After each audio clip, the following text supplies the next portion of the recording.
বিসমিল্লাহির রহমানির রহিম। আসসালামু আলাইকুম সুপ্রিয় শিক্ষার্থীরা, এইচএসসি ২৬ ব্যাচ এবং এইচএসসি ২৭ ব্যাচ, আপনাদের সবাইকে আমাদের আজকের ফিনান্স, ব্যাংকিং ও বিমা এটার প্রথম পত্রের ক্লাসে স্বাগত জানাচ্ছি। আজকের ক্লাসে আমরা খুবই গুরুত্বপূর্ণ কিছু এমসিকিউ কোশ্চেন প্র্যাকটিস করব, যা এই বছরের ঢাকা বোর্ডের পরীক্ষায় এসেছিল, অর্থাৎ এইচএসসি ২০২৫ ব্যাচের বোর্ড পরীক্ষার এমসিকিউ কোশ্চেন আমরা আজকে সমাধান করতে যাচ্ছি। আপনাদের যাদের ফিনান্স, ব্যাংকিং ও বিমা এই চ্যাপ্টারটা মানে এই অধ্যায়টা যাদের আছে, তারা বেশ দুশ্চিন্তায় থাকেন হচ্ছে এই বিষয়ে A+ পাওয়ার ক্ষেত্রে।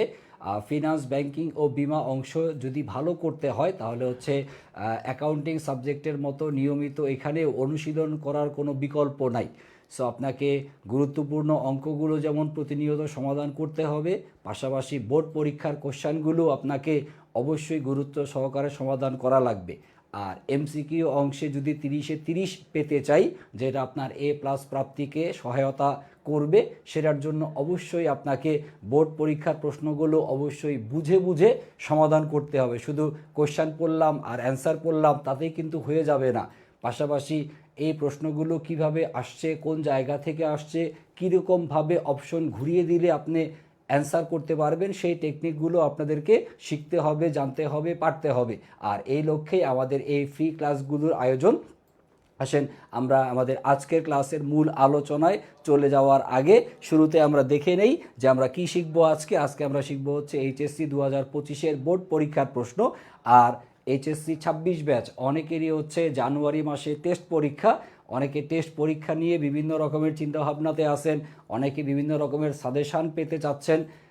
সাজেশান যেটা যেটা দরকার সেটা ইনশাল্লাহ আমরা ক্লাসে প্রোভাইড করব। ক্লাসে যারা যারা জয়েন করতেছেন আমাকে ঠিকমতো শুনতে এবং দেখতে পাচ্ছেন কিনা সেটা একটু কমেন্ট করে জানাবেন। আর হচ্ছে এইচএসসি ২৬ ব্যাচের যারা আছেন তারা সবার আগে একটু হাত তুলবেন যে হ্যাঁ, আমরা এইচএসসি ২৬ ব্যাচ, তাদের হচ্ছে সাজেশান যেটা দেওয়ার দরকার সেটা ইনশাল্লাহ আমরা ক্লাসে দিয়ে দিব। তো আসেন আমরা সবাই মিলে ক্লাসটা এনজয় করার জন্য সবাই যার যার টাইম লাইনে ক্লাসটা শেয়ার করে রাখবো, এবং প্রত্যেকেই অন্তত একজন করে বন্ধুকে ক্লাসের মধ্যে মেনশন করে ডেকে নিয়ে আসেন। আপনাদের বন্ধুবান্ধবদেরকে ডেকে নিয়ে আসেন, যার ফলে আপনারা একত্রে ক্লাসগুলো করলে যেটা হবে যে কম্পিটিশানটা তৈরি হবে, এবং যে যেখানে বুঝবেন না পরবর্তীতে অন্যকে আপনি কি সহায়তা করতে পারবেন। ওকে, হ্যাঁ, সব কিছু যদি ঠিকঠাক থেকে থাকে তাহলে আমরা আমাদের ক্লাস শুরু করে দিতে চাই। সবাই একটু কমেন্ট করে জানান যে আমাকে ঠিকঠাক মতো শুনতে এবং দেখতে পাচ্ছেন কিনা সবাই।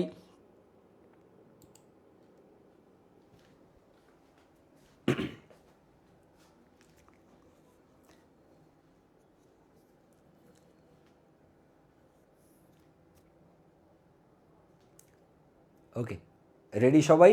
আসেন আমরা আমাদের ক্লাসের আলোচনায় চলে যাই।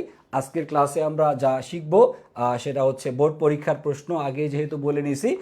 তো আসেন এটার আলোচনা যদি আমরা শুরু করতে যাই, আলোচনার শুরুতেই আমি দেখে নিব হচ্ছে আমাদের আজকের ক্লাসের মূল আলোচ্য বিষয়।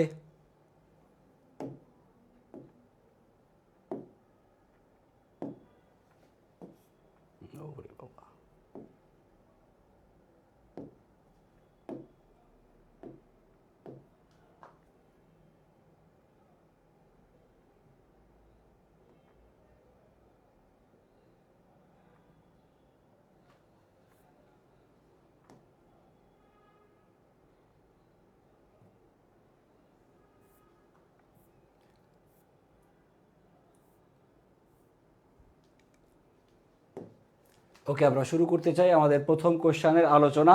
আমাদের এই যে প্রথম কোশ্চেনটা আমরা বোর্ডে দেখতে পাচ্ছি সবাই, এটা হচ্ছে আমাদের এইচএসসি ২০২৫-এর বোর্ড পরীক্ষায় আসা প্রশ্ন। প্রশ্নটা হচ্ছে ঋণের ব্যয় কখন পরিবর্তন হবে, কিভাবে পরিবর্তন হবে, কার দ্বারা প্রভাবিত হবে। ঋণের ব্যয় পরিবর্তন হবে কোনটির মাধ্যমে? 4টা অপশন দেওয়া আছে: মুদ্রাস্ফীতি, মুদ্রা নীতি, লভ্যাংশ, আর হচ্ছে আমানত। সো সবার শুরুতে একটু জেনে নেওয়ার দরকার যে এটা কোন টপিকের প্রশ্ন। এটা আমাদের ফিনান্স ফার্স্ট পেপারের কোন অধ্যায় থেকে আসা প্রশ্ন সেটা আমরা সবার আগে একটু যদি জেনে নিতে চাই।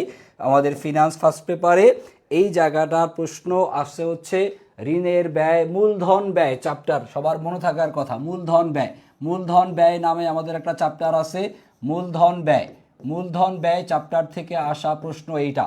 মূলধন ব্যয় চ্যাপ্টারের প্রশ্ন, ঋণের ব্যয় পরিবর্তন হবে কোনটির মাধ্যমে? মূলধন ব্যয় এই চ্যাপ্টারের মধ্যে আমরা হচ্ছে মূলধন ব্যয় চ্যাপ্টারের মধ্যে আমরা বেসিক্যালি যেটা শিখি সেটা হচ্ছে বন্ড বা ঋণপত্র, এটার যেই সমস্ত ব্যয়গুলো হয় সেই ব্যয় বিষয়গুলো হচ্ছে এই মূলধন ব্যয় চ্যাপ্টারে আলোচনা করা হয়। আর এই মূলধন ব্যয় চ্যাপ্টার থেকে আমরা শিখতে যাচ্ছি যে আমাদের এই ঋণের ব্যয় এটা পরিবর্তন হবে, বৃদ্ধি পাবে অথবা হ্রাস পাবে নিচের কোন দফাটার মাধ্যমে।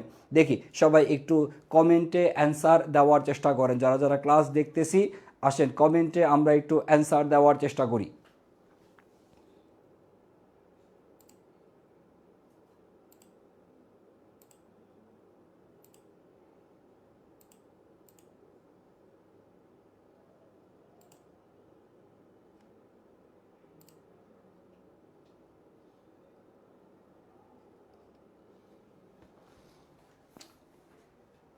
হ্যাঁ, ঋণের ব্যয় পরিবর্তন হবে কোনটার মাধ্যমে? ঋণের ব্যয় পরিবর্তনের ক্ষেত্রে যে বিষয়টা বিবেচনায় আসবে সেটা হচ্ছে মুদ্রানীতি। মুদ্রানীতি যদি পরিবর্তিত হয়, মুদ্রানীতি কে প্রণয়ন করে? মুদ্রানীতি প্রণয়ন করে হচ্ছে কেন্দ্রীয় ব্যাংক। আমাদের দেশের কেন্দ্রীয় ব্যাংকের নাম কি? বাংলাদেশ ব্যাংক। আর এই কেন্দ্রীয় ব্যাংক যেই বাংলাদেশ ব্যাংক, তারা হচ্ছে কিসের দায়িত্ব পালন করে? মুদ্রানীতি তারা প্রণয়ন করে। আর এই মুদ্রানীতি প্রণয়নের মাধ্যমে আমাদের তারা হচ্ছে মুদ্রার সরবরাহ বৃদ্ধি পাবে নাকি হ্রাস পাবে এই বিষয়গুলো তারা নির্ধারণ করে থাকে। সো মুদ্রানীতিতে যদি আপনার মুদ্রা সরবরাহ বাজারে বৃদ্ধি পায় তাহলে ঋণের ব্যয়ের পরিমাণটা হ্রাস পাবে, আর যদি মুদ্রা সরবরাহ হ্রাস পায় তখন ঋণের ব্যয়ের পরিমাণটা বৃদ্ধি পাবে। অর্থাৎ এই ঋণের ব্যয় প্রভাবিত হবে কিসের ফলে? মুদ্রানীতি এই দফাটার মাধ্যমে। বাকি যে অপশনগুলো দেওয়া ছিল মুদ্রাস্ফীতি, লভ্যাংশ আর হচ্ছে আমানত, এই তিনটার ফলে ঋণের ব্যয় বা ঋণপত্রের ব্যয় এটা প্রভাবিত হওয়ার কোনো সুযোগ থাকবে না।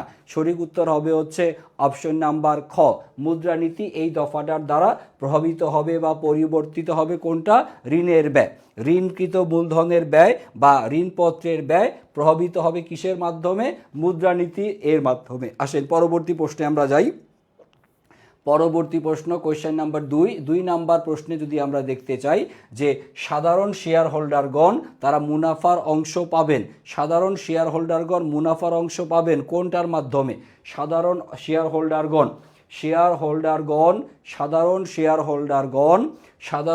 হোল্ডারগণ মুনাফার অংশ পাবেন কখন, কিভাবে পাবেন? সাধারণ শেয়ার হোল্ডারদেরকে কোম্পানির প্রকৃত মালিক বলা হয়। তো প্রকৃত মালিক হওয়া সত্ত্বেও তারা কিন্তু মুনাফা সবার আগে পাবে না। সবার আগে মুনাফা পাবে কারা? সবার আগে মুনাফা পায় কারা? অগ্রাধিকার শেয়ার হোল্ডাররা। অগ্রাধিকার শেয়ার হোল্ডাররা সবার আগে হচ্ছে মুনাফা পেয়ে থাকে। অগ্রাধিকার শেয়ার হোল্ডারদের পরে গিয়ে মুনাফা পাবে কারা? সাধারণ শেয়ার হোল্ডাররা। খেয়াল করে দেখেন, ঋণপত্রের ধারকগণদেরকে মুনাফার অংশ পাবেন, সাধারণ শেয়ার হোল্ডারগণ মুনাফার অংশ পাবেন। ঋণপত্রের ধারকদের মুনাফার অংশ অগ্রাধিকার লভ্যাংশ প্রদানের পর পাবে, রাষ্ট্রীয় কর পরিশোধের পরে পাবে। তাহলে ঋণপত্র ধারক যারা, ঋণপত্রের হোল্ডার যারা, ঋণপত্রের হোল্ডারদেরকে আমরা কি প্রদান করি? ঋণপত্রের হোল্ডারদেরকে আমরা মুনাফা নয়, ঋণপত্রের হোল্ডারদেরকে আমরা হচ্ছে ঋণপত্রের উপরে সুদ প্রদান করে থাকি। আর অগ্রাধিকার শেয়ার হোল্ডারদেরকে আমরা কি দিয়ে থাকি? লভ্যাংশ। তারা সাধারণ শেয়ার হোল্ডারদের আগে তারা লভ্যাংশ পাবে। এবং আমাদের যে রাষ্ট্রীয় করের টাকা তো সবার আগেই বাদ দেওয়া লাগবে। আমরা যখন আয় বিবরণী করি, আয় বিবরণীতে আমরা হচ্ছে করের টাকা, তারপর হচ্ছে ঋণপত্রের সুদের টাকা, এগুলো সব আগেই বাদ দিয়ে রাখি। তাহলে ঋণপত্রের সুদ, তারপর হচ্ছে কর, এগুলো আগেই পরিশোধ করা হয়। তারপরে যেই টাকাটা থাকে অগ্রাধিকার শেয়ার হোল্ডাররা লভ্যাংশ পাওয়ার পর কারা পাবে? সাধারণ শেয়ার হোল্ডাররা। তাহলে 1 নাম্বার অপশনটা ভুল দেওয়া আছে, বাট অপশন নাম্বার 2 এবং অপশন নাম্বার 3 এই দুটা হচ্ছে সঠিক দেওয়া আছে। 2 এবং 3 কোথায় দেওয়া আছে? খ নাম্বার অপশনে। তাহলে সাধারণ শেয়ার হোল্ডারগণ লভ্যাংশ পাবেন কি দেওয়ার পরে? সাধারণ শেয়ার হোল্ডাররা লভ্যাংশ বা মুনাফার অংশ পাবে কখন? অগ্রাধিকার শেয়ার হোল্ডারদেরকে লভ্যাংশ দেওয়ার পর এবং রাষ্ট্রীয় কর পরিশোধ করার পর। এই হচ্ছে আমাদের কোশ্চেনের উত্তর, এই হচ্ছে আমাদের কোশ্চেনটার সঠিক উত্তর। দেখেন বুঝে উঠতে পারছি কিনা? ক্লিয়ার সবার কাছে? ওকে, আসেন পরবর্তী প্রশ্নে যেতে চাই আমি। পরবর্তী প্রশ্ন, এই প্রশ্নগুলো অপেক্ষাকৃত সহজ প্রশ্ন। সো ফিনান্স ব্যাংকিং অংশের মধ্যে যদি আমরা ভালো করতে চাই, সো আমাদের এই টাইপের এমসিকিউগুলো আগে একটু সমাধান করে কিছু মোটামুটি বেসিক কনসেপ্ট যদি আপনার ক্লিয়ার করে রাখতে পারি, দেন তারপরে আমরা হচ্ছে অঙ্কগুলো সমাধান করতে গেলে মোটামুটি আমাদের অপেক্ষাকৃত সহজ হবে। যারা যারা এইচএসসি ফার্স্ট ইয়ারে আছেন, এইচএসসি ফার্স্ট ইয়ার ব্যাচের যারা আছেন, তারা অবশ্যই গুরুত্ব সহকারে এই প্রশ্নগুলো শিখে রাখেন, তাহলে প্রথম থেকে আপনাদের বেসিকটা স্ট্রং হবে। আর এইচএসসি 26 ব্যাচ, আপনাদের তো ভাই নাকের ডগায় পানি চলে আসছে, জানুয়ারি মাসে টেস্ট পরীক্ষা। সে এখনও যাদের ফিনান্স ফার্স্ট পেপারে প্রবলেম আছে, দ্রুত সমস্যাগুলোর সমাধান করে ফেলতে হবে। লেট করার মতো সময় এখন আর আপনার হাতে নাই। কোয়েশ্চেন নাম্বার 3, উত্তরণ ব্যয়। আসেন, উত্তরণ ব্যয় এটা কি, এটা আমরা বোঝার চেষ্টা করি। আমরা যখন শেয়ার বা ঋণপত্র ইস্যু করি, শেয়ার বা ঋণপত্র ইস্যু করার সময় কিছু আইনি খরচ হয়ে থাকে, আর সে আইনি খরচগুলোকে বলা হয় হচ্ছে কি উত্তরণ ব্যয়। শেয়ার বা ঋণপত্র ইস্যু করার যে ব্যয়গুলো হয়, শেয়ার ইস্যু করার যে ব্যয়গুলো হয়, শেয়ার ইস্যু সংক্রান্ত যে ব্যয়, শেয়ার ইস্যু সংক্রান্ত ব্যয়গুলোকে বলে হচ্ছে স্যার উত্তরণ ব্যয়। উত্তরণ ব্যয়। আর এই উত্তরণ ব্যয়ের মধ্যে কি কি বিষয় অন্তর্ভুক্ত থাকবে? উত্তরণ ব্যয়ের মধ্যে যিনি অবলেখক তার কমিশন থাকবে। অবলেখক এর ইংরেজি নাম হচ্ছে আন্ডার রাইটার। আন্ডার রাইটার বলা হয়, অবলেখকের ইংরেজি নাম হচ্ছে আন্ডার রাইটার। এই অবলেখক তারা হচ্ছে কোনো ব্যক্তি বা প্রতিষ্ঠানও হতে পারে। এই ব্যক্তি বা প্রতিষ্ঠানের কাজ হচ্ছে তারা যৌথ মূলধনী কোম্পানি যারা শেয়ার ইস্যু করে অথবা যারা ঋণপত্র বিক্রয় করে, তাদের কাছ থেকে তারা শেয়ারগুলো ক্রয় করে এবং সেই শেয়ারগুলো তারা কি করে, জনগণের কাছে বিক্রি করে। তাইলে এই উত্তরণ ব্যয়ের মধ্যে অবলেখকের কমিশন এটা যেমন অন্তর্ভুক্ত থাকবে, তার পাশাপাশি লিগ্যাল এক্সপেন্স বা আইনি খরচ যেগুলো হবে সেটাও অন্তর্ভুক্ত থাকবে। এবং এই অবলেখক বা আন্ডার রাইটার যিনি, তিনি প্রত্যেকটা শেয়ার বিক্রয়ের উপর কি পাবেন, কমিশন পাবেন। আর এটাই হচ্ছে আন্ডার রাইটার বা অবলেখকের কমিশন, যার অন্য নাম হচ্ছে কমিশনের পরিবর্তে অপশনে দস্তুরি এই শব্দটাও দেওয়া থাকতে পারে। অবলেখকের কমিশন বা অবলেখকের দস্তুরি। আর এই তিনটা বিষয়ই উত্তরণ ব্যয়ের মধ্যে অন্তর্ভুক্ত থাকবে। শেয়ার বা ঋণপত্র ইস্যু করার ক্ষেত্রে তিনটা বিষয় যেহেতু জড়িত থাকে, তাহলে সঠিক উত্তর হবে হচ্ছে 1, 2 এবং হচ্ছে 3। উত্তরণ ব্যয় এই চ্যাপ্টারটা, এই বিষয়টা উত্তরণ ব্যয়, এই বিষয়টা আপনার হচ্ছে শেয়ার ইস্যু সংক্রান্ত ব্যয়ের সাথে সম্পর্কিত। শেয়ার ইস্যুর ব্যয়ের সাথে সম্পর্কিত ব্যয়, এটাকে উত্তরণ ব্যয় নামে অভিহিত করা হয়ে থাকে। ওকে, আসেন পরবর্তী প্রশ্নে যদি আমরা যাই। পরবর্তী প্রশ্ন কোয়েশ্চেন নাম্বার 3 পর্যন্ত দেখলাম। পরবর্তী প্রশ্ন কোয়েশ্চেন নাম্বার 4 এবং 5। কোয়েশ্চেন নাম্বার 4 এবং 5, এখানে একটা উদ্দীপক দেওয়া এবং সেই উদ্দীপক থেকে আপনাদেরকে কোয়েশ্চেনটা সমাধান করা লাগবে। মনোযোগ দিয়ে আসেন, উদ্দীপকটা পড়ি এবং কোয়েশ্চেনটা সমাধান করার চেষ্টা করি।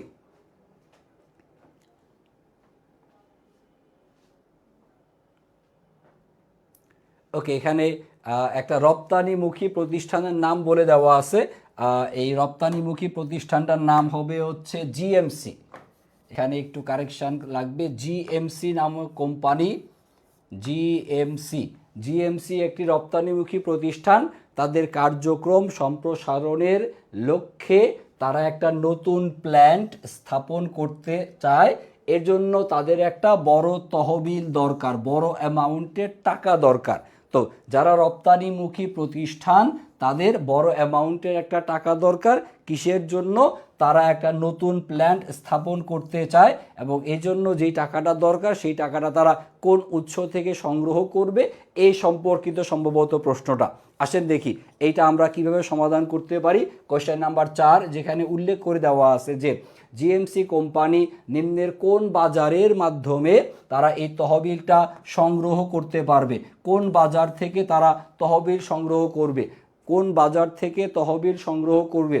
পাইকারি বাজার, মুদ্রা বাজার, প্রাথমিক বাজার আর হচ্ছে মাধ্যমিক বাজার। খেয়াল করে দেখেন, আমরা শিখে আসছি, এটা ফিনান্সের প্রথম অধ্যায়ের মধ্যেই আপনাদের শেখার কথা, আর্থিক বাজার। আর্থিক বাজার আর্থিক বাজারকে আমরা দুই ভাগে বিভক্ত করতে পারি। আর্থিক বাজার এটাকে আমরা দুই ভাগে বিভক্ত করতে পারি। প্রথমটা যেটা সেটাকে বলা হয় হচ্ছে মুদ্রা বাজার। প্রথম প্রকার যেটা, এটার নাম হবে হচ্ছে মুদ্রা বাজার। এটা স্বল্প মেয়াদী ঋণের বাজার। আরেকটা হচ্ছে মূলধন বাজার। আর এই মূলধন বাজারটা হচ্ছে আপনার দীর্ঘমেয়াদী ঋণের বাজার। তো নতুন প্ল্যান্ট স্থাপন করার জন্য আপনার টাকা তো লাগবে বড় অ্যামাউন্টের টাকা। ছোট অ্যামাউন্টের 10, 20, 50 হাজার টাকা দিয়ে তো আর প্ল্যান্ট স্থাপন করা যাবে না। মিনিমাম আপনার এখানে 20-50 লক্ষ টাকার দরকার। আর বড় অ্যামাউন্টের টাকা যখন আপনার দরকার হবে, আপনার মুদ্রা বাজারে গেলে তো আর কাজ হবে না, আপনাকে যাইতে হবে কোথায়? মূলধন বাজারে। আর এই মূলধন বাজারে শেয়ার বা ঋণপত্র বা বন্ড কেনাবেচা করা হয়ে থাকে। শেয়ার, ঋণপত্র বা বন্ড কেনাবেচা করার জন্য যেই বাজার, সেটাকে বলা হয় হচ্ছে মূলধন বাজার। আর এই মূলধন বাজার আবার দুই ধরনের হবে। একটা হবে হচ্ছে আপনার প্রাথমিক বাজার, আর একটা হচ্ছে আপনার মাধ্যমিক বাজার। যৌথ মূলধনী কোম্পানি যখন প্রথমবার শেয়ার ইস্যু করে, যেটাকে আমরা বলি হচ্ছে আইপিও, ইনিশিয়াল পাবলিক অফারিং। এই আইপিওটা যখন করা হয়, আইপিওটা হয় হচ্ছে আপনার প্রাথমিক বাজারে। আর যখন একজন বিনিয়োগকারী অন্য একজন বিনিয়োগকারীর সাথে যখন লেনদেনগুলো করে থাকেন, তখন সেটা হয় হচ্ছে কোথায়? মাধ্যমিক বাজারে। তো এখন জিএমসি কোম্পানি তারা তো আর প্রথমবারের মতো কোনো লেনদেন সংগঠন করতেছে না। তারা লেনদেনটা তারা তাদের ব্যবসায়ী প্রতিষ্ঠান মোটামুটি দীর্ঘকাল যাবৎ চালাচ্ছে বলেই মোটামুটি মনে হচ্ছে। কারণ প্রথমবার যদি হতো তাহলে তো আর নতুন প্ল্যান্ট স্থাপন করতো না। আগে থেকে প্ল্যান্ট স্থাপন তাদের করা আছে, কার্যক্রম চলতেছে। এখন প্রশ্ন হচ্ছে, নতুন প্ল্যান্ট যদি স্থাপন করতে চাই, তাহলে শেয়ার বাজার থেকে আমাদেরকে শেয়ার বিক্রয়ের মাধ্যমে তহবিল সংগ্রহ করা লাগবে। আর এখন যদি আমি শেয়ার বাজারে যাই, প্রাথমিক বাজারে নয়, আমি যাব কোথায় এখন? মাধ্যমিক বাজারে। তাহলে মাধ্যমিক বাজারে শেয়ার ক্রয় বিক্রয়ের মাধ্যমে আমি আমার যে প্রয়োজনীয় তহবিল এটা সংগ্রহ করতে পারি। সঠিক উত্তরটা হবে হচ্ছে ঘ নাম্বার অপশন, মাধ্যমিক বাজার। মাধ্যমিক বাজারটা হবে সঠিক উত্তর। পরবর্তী প্রশ্ন নাম্বার 5। দেখেন 5 নাম্বার প্রশ্নে বলা আছে যে প্রতিষ্ঠানটা অর্থাৎ এই জিএমসি যে কোম্পানি, এই জিএমসি কোম্পানি তাদের প্রয়োজনীয় যে তহবিল এটা সংগ্রহ করার জন্য তাদের কোন কোন খরচগুলো লাগবে। তাদের এই তহবিলটা সংগ্রহ করার জন্য অবলেখককে যেমন কমিশন দিতে হবে, আইনি খরচও লাগবে, বিক্রয়ের কমিশনও দেওয়া লাগবে। তার মানে এই 3টা খরচই আপনাকে নির্বাহ করতে হবে। এবং সেটা হচ্ছে কি জিনিস? এটা হচ্ছে আমাদের উত্তরণ ব্যয়ের অংশগুলো। তাহলে সঠিক উত্তর হবে হচ্ছে অপশন নাম্বার ঘ, 1, 2 এবং 3। এই 3টাই হচ্ছে আমাদের উত্তরণ ব্যয়ের অংশবিশেষ।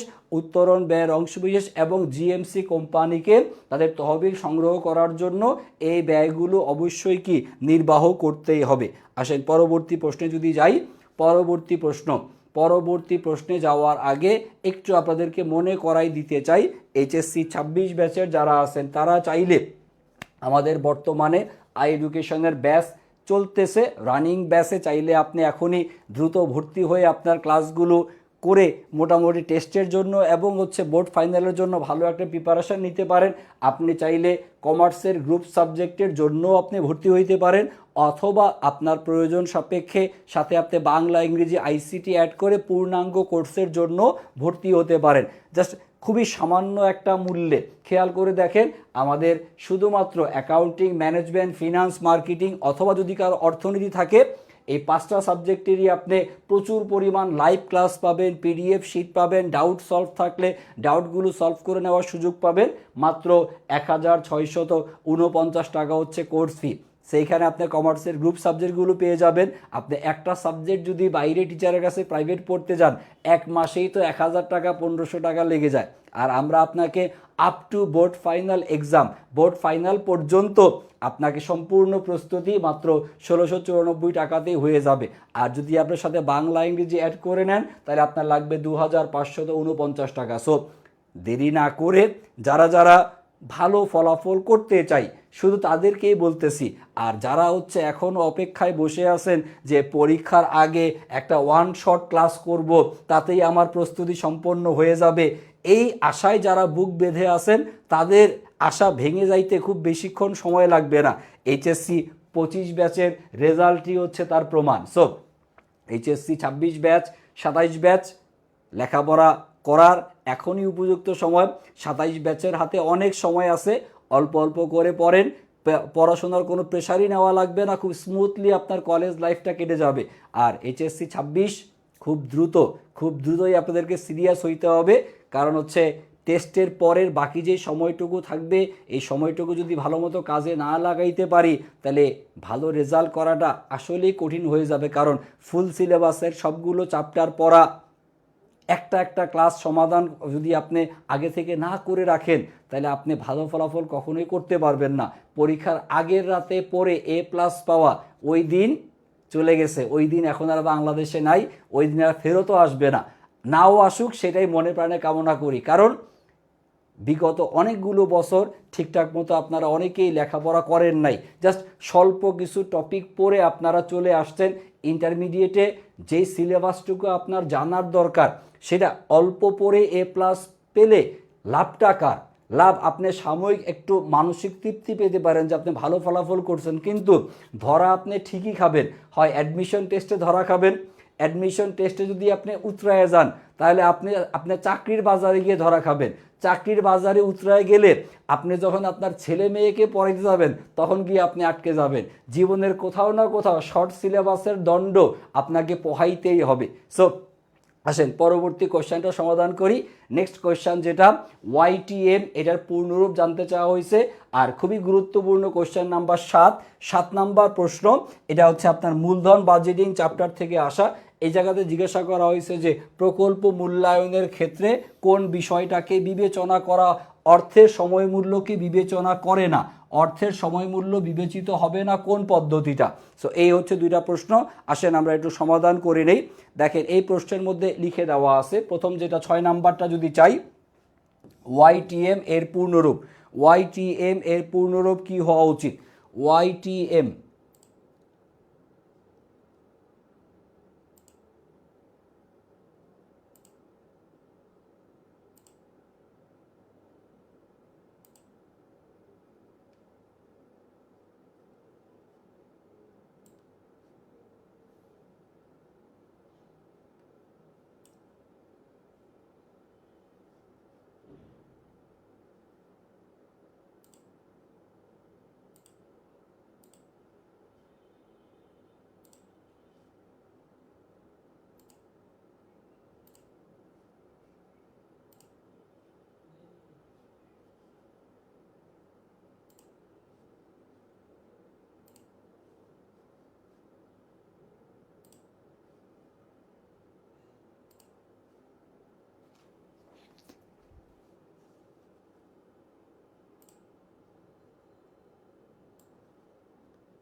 ওকে, দেখেন YTM এর পূর্ণরূপ হবে হচ্ছে yield to maturity, yield to maturity। Option number খ হবে কোশ্চেনের অ্যান্সার, yield to maturity, এটা হচ্ছে YTM এর পূর্ণরূপ। বন্ড বা ঋণপত্রের ক্ষেত্রে yield to maturity এই টার্মটা ব্যবহার করা হয়ে থাকে। তারপরে প্রকল্পের মূল্যায়নের সময় অর্থের সময় মূল্যকে বিবেচনা করে না যে পদ্ধতিটা, সেই পদ্ধতিটার নাম হবে হচ্ছে পে ব্যাক সময়, পে ব্যাক সময়, পে ব্যাক পিরিয়ড। আপনার বিনিয়োগকৃত টাকা কত বছরের মধ্যে আপনার কাছে ফেরত আসতেছে এটা নির্ধারণের জন্য এই পে ব্যাক পিরিয়ড বা পে ব্যাক সময় এই পদ্ধতিটা ব্যবহার করা হয়ে থাকে। পে ব্যাক পিরিয়ড এটা হবে হচ্ছে একটা পদ্ধতি যেটা গড় অর্থের সময় মূল্যকে বিবেচনা করে না। আরও একটা পদ্ধতি আছে যেটাকে বলা হয় হচ্ছে গড় মুনাফার হার, গড় মুনাফার হার, গড় মুনাফার হার, এভারেজ রেট অফ রিটার্ন, সংক্ষেপে এটাকে ARR এটা বলা হয়ে থাকে। এই গড় মুনাফার হার আর হচ্ছে এই পে ব্যাক সময়, এই দুইটা পদ্ধতি এই দুইটা পদ্ধতি স্যার কাকে বিবেচনা করে না? এই দুইটা পদ্ধতি অর্থের সময় মূল্যকে বিবেচনা করে না। তাহলে অর্থের সময় মূল্যকে বিবেচনা করে না কয়টা পদ্ধতি? দুইটা, একটা পে ব্যাক সময় আর একটা হচ্ছে গড় মুনাফার হার। এবং এই দুইটা হচ্ছে আমাদের সনাতন পদ্ধতি। এই দুইটাকে সনাতন পদ্ধতি বলা হয়। এই দুইটা হচ্ছে সনাতন পদ্ধতি। আর অভ্যন্তরীণ আয়ের হার ইংরেজি হচ্ছে internal rate of return, IRR, net বর্তমান মূল্য যার ইংরেজি নাম হচ্ছে NPV, নেট প্রেজেন্ট ভ্যালু। তারপরে হচ্ছে আপনার বাট্টাকৃত পরিশোধকাল। এই বিষয়গুলোতে অর্থের সময় মূল্যকে বিবেচনা করা হয়। আর যেটাতে বিবেচনা করা হবে না সেটা হচ্ছে পে ব্যাক সময় বা গড় মুনাফার হার। পে ব্যাক সময় এবং গড় মুনাফার হার, এটা হচ্ছে কোশ্চেনের উত্তর। আসেন পরবর্তী প্রশ্নে যদি যাই, কোশ্চেন নাম্বার 8। ওকে, কোশ্চেন নাম্বার 8-এ যদি আপনি খেয়াল করে দেখেন, 8 নাম্বার প্রশ্নে বলা আছে নিচের কোন ক্ষেত্রে প্রকল্প গ্রহণযোগ্য হবে? কোন ক্ষেত্রে প্রকল্প গ্রহণযোগ্য হবে এটা বের করতে বলা আছে। কোন ক্ষেত্রে প্রকল্প গ্রহণযোগ্য হবে? প্রকল্প তখনই গ্রহণযোগ্য হবে যখন তার নেট বর্তমান মূল্য অর্থাৎ নেট প্রেজেন্ট ভ্যালু